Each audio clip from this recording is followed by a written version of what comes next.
A woman received a discount of 20% on a piece of cloth she purchased from a shop.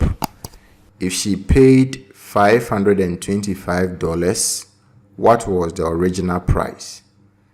So we have a woman who went to a shop to buy a piece of cloth, and she was given a discount of 20%.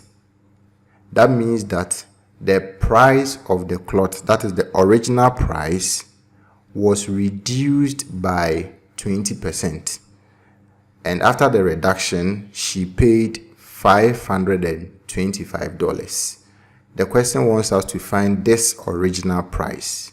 Let's represent it with a variable. So let's say x is equal to the original price.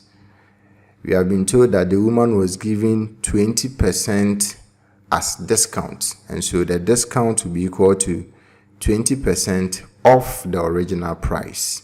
20% is 20 divided by 100, and so you have 20 divided by 100 times x, which is the original price, and this will give us 0.2x. So this means that the discount that was given to the woman was 0.2x. After receiving the discount, she paid $525. So it means that if we subtract the discount from the original price, we should get the amount she paid for the cloth, which is $525.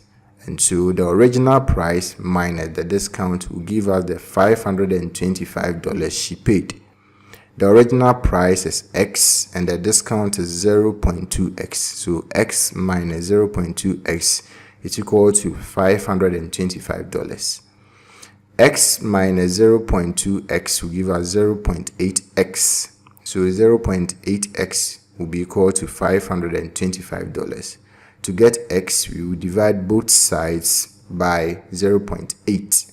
And so x will be equal to $525 divided by 0.8, which is $656.25. So what it means is that the original price of the cloth before the 20% discount was $656.25.